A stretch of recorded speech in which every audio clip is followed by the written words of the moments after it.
بسم اللہ الرحمن الرحیم. میرے پیارے بچوں، السلام علیکم. یہ ڈرامہ جو آج لگا ہے اسمبلی کے اندر، یہ شروع میں پاکستان بننے کے ساتھ ہی جب کسی کے مطالبات کی سنوائی نہیں ہوتی تھی تو پھر اسمبلیوں میں اسی کے واقعات ہوتے تھے. بلکہ پوری دنیا میں چونکہ جاتا تھا رہتا تھا ہر ملک کے پارلیمنٹ کے لوگوں سے، برطانیہ میں بھی، وہاں فرانس میں بھی، جرمنی میں بھی، امریکہ میں بھی، کوئی ایک جگہ نہیں بچی جہاں پر فزیکلی لوگوں نے ایک دوسرے کو نہ مارا ہو. اب ہمارے جو افواج پاکستان ہیں وہ اس کا فائدہ اٹھا لیتے ہیں. وہاں ڈھاکہ میں کے اندر اسمبلی کا اجلاس ہو رہا تھا. غالباً ڈپٹی اسپیکر کا نام بھی ایوب تھا. تو اس وقت اسمبلی کے اندر کرسیاں فکس نہیں ہوتی تھی. اتنے پیسے ہی کہاں تھے. بہرحال وہاں انہوں نے کرسیاں اٹھا لی اور مارتے رہے، اور وہ ڈپٹی سیکرٹری جو ہے وہ چلا گیا اس دنیا سے. تو اس کو بہانہ بنا کے ایوب خان کا یا اسکندر مرزا کا ماشاء اللہ آ گیا، اور پھر کبھی گیا ہی نہیں ہے. یہ جھگڑے روزانہ چلتے رہے ہیں. میں نے فرانس کے اندر وہاں سے پوچھا کہ آپ کے اسمبلی میں یہ فزیکل اسالٹ کب ہوا تھا؟ انہوں نے کہا کوئی 9 سال ہو گئے. امریکن کانگریس کے اندر انہوں نے کہا کہ یہاں ایک وہ کانگریس وومن تھی، بڑی بھاری تھی. اس کو وہاں کانگریس مین نے برا بلا کہا تو اس نے اس کو نیچے ڈال کے اوپر بیٹھ گئی. اب کوئی اس کو اٹھا بھی نہیں سکتا تھا، بہت بھاری تھی. اور وہ کانگریس مین بڑی مشکل سے اسے نیچے سے نکالا گیا اور اس کی پھر سانس بحال ہوئی. اس طرح برطانیہ کے اندر 7 اسپیکر جو ہے وہ بادشاہ نے قتل کر دیے. اب اس کے بعد اسپیکر کوئی بنتا نہیں تھا کہ بھائی اس نے اسپیکر بن کے مطالبات تو پیش کرنے ہیں. تو یہ 7واں بچ گیا.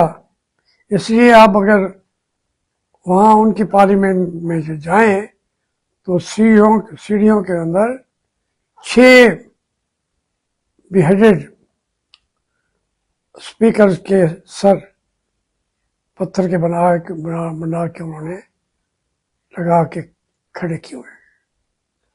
اور یہ جاپان، کوریا، یہ تو روز کی بات ہے.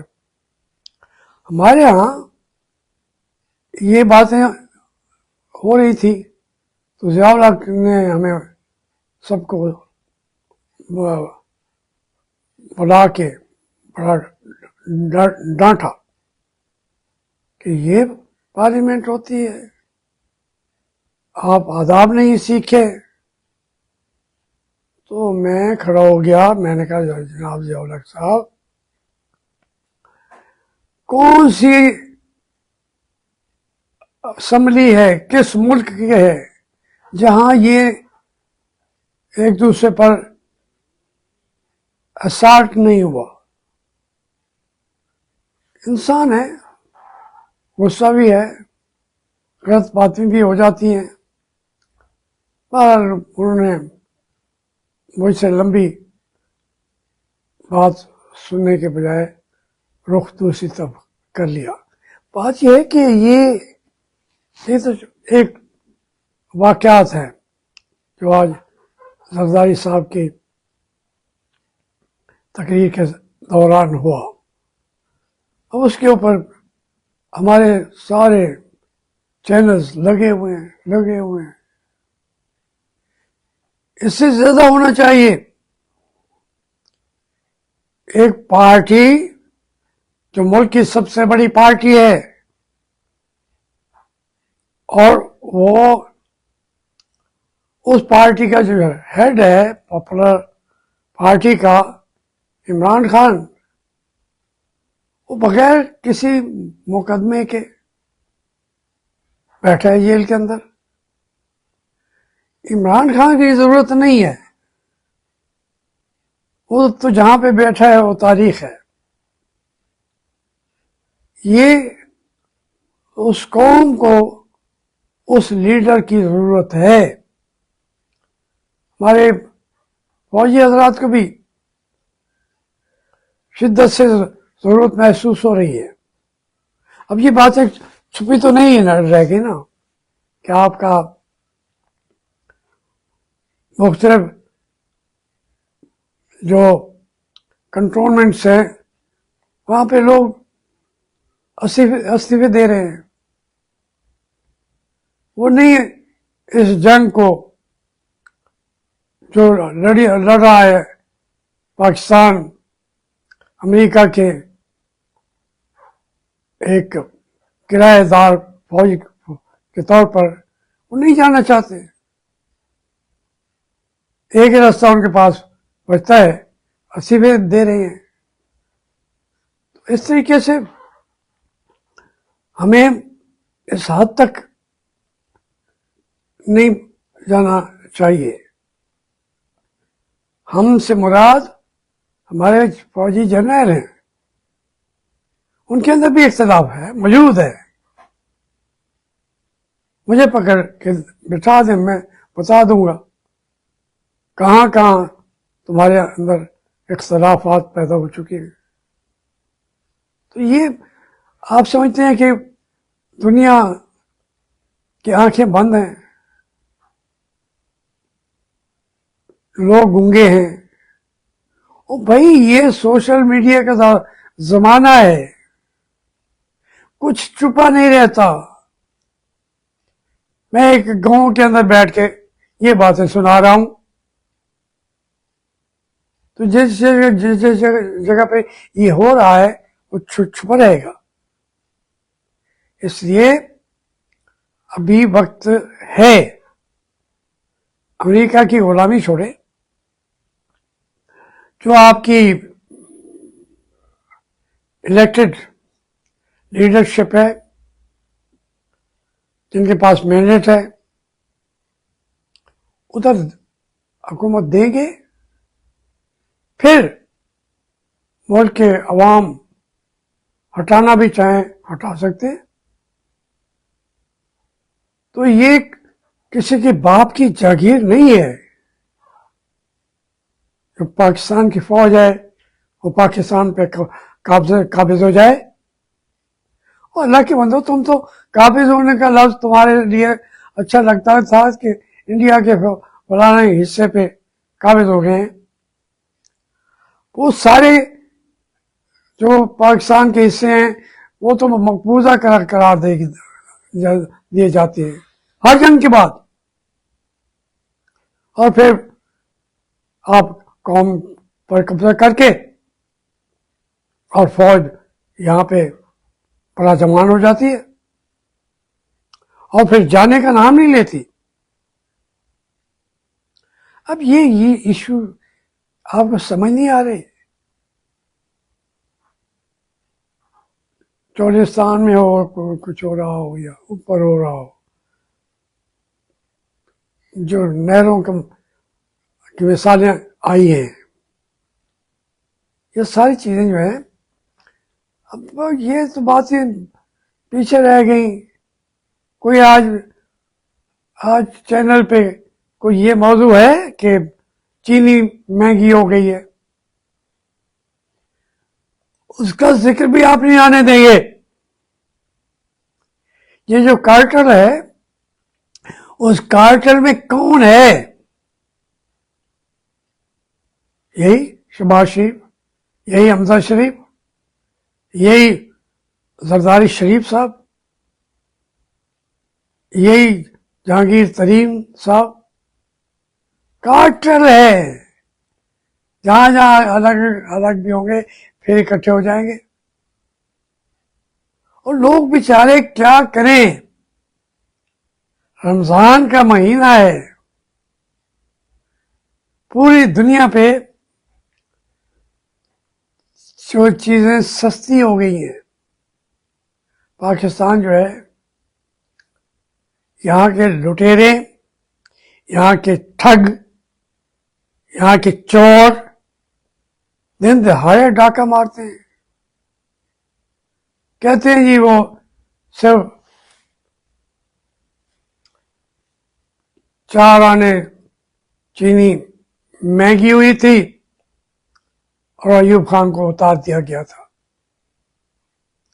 یہ بات ایسی نہیں ہے. اور آپ تو ڈیلی 50-60 روپے مہنگی ہوتی ہے، باہر سے نہیں آنی، یہیں پہ موجود ہے.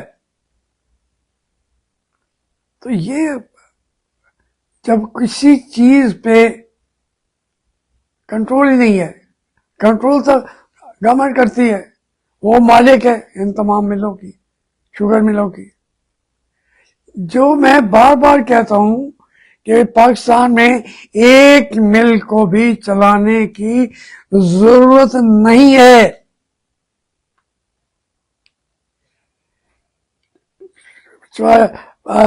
ستر 72 سال ہو گئے ہیں.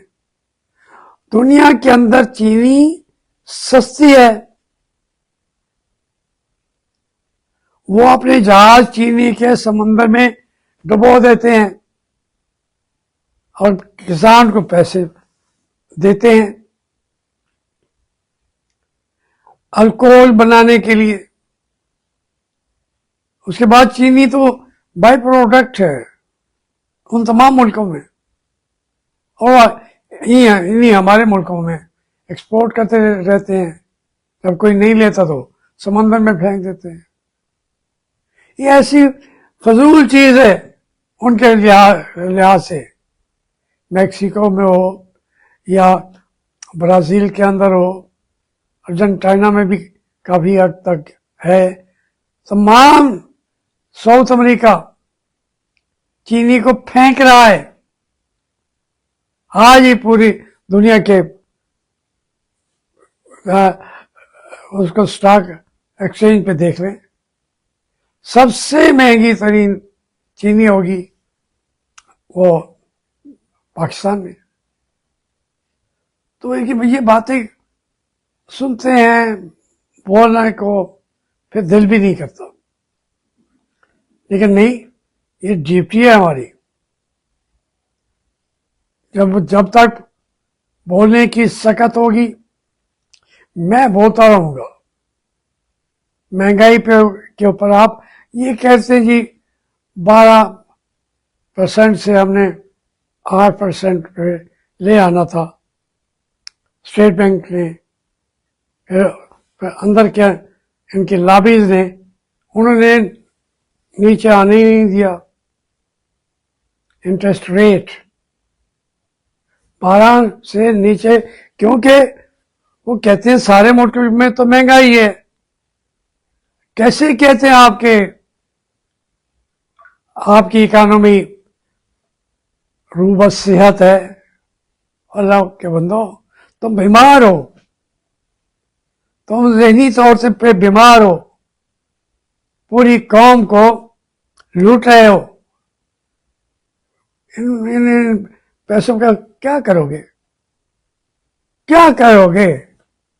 یہی کہ ووٹ خریدنے کے لیے پہلے لوگوں کو پیسے دیتے تھے, اب فوج کو پیسے دے کے پورا الیکشن خرید لو گے.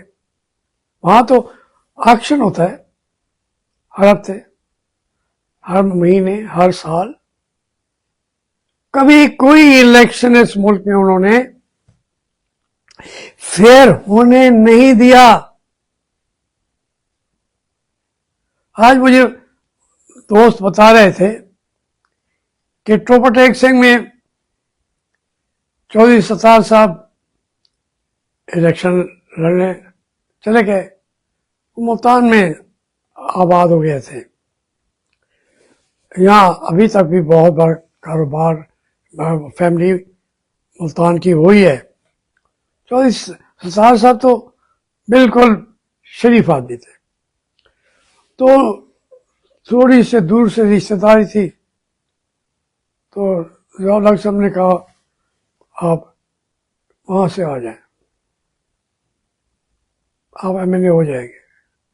اب جو مقابلے پہ لڑ رہا تھا وہ پاپولر ترین آدمی تھا, اس کے پرخچے اڑ گئے ہیں. ابھی تک مجھے نام بھی نہیں جیسے نے مقابلہ کیا تھا. ہر آدمی سمجھتا تھا وہ تو بلا مقابلہ ہو جانا ہے. اور 34 سال کے وہ ساری عمر جیتتے رہے. اب ان کا پوتا ماشاءاللہ, میں یہ نہیں کہتا کہ یہ برے لوگ ہیں, تو اس لیے وہ جنید ہے اس کا نام, اب تو وزیر بھی اس کو بنا دیا ہوا ہے, اس کا حق بھی بنتا تھا, اتنا شریف آدمی ہے وہ. تو الیکشن تو یہ 85 کا الیکشن کی بات کر رہا ہوں. ایوب کے الیکشنوں کی بات, مادر ملت جو ہے اس کو انہوں نے بری طرح ہرایا. ووٹ مانگنے جانے کی کوئی سہولت بھی فراہم نہیں کی. تو اس لیے یہ پورا ایک عجیب و غریب ایک تماشا ہے. ہم بھی تماشا دیکھ رہے ہیں. یہی تماشا دیکھتے دیکھتے دنیا سے چلے جائیں گے. خدا حافظ.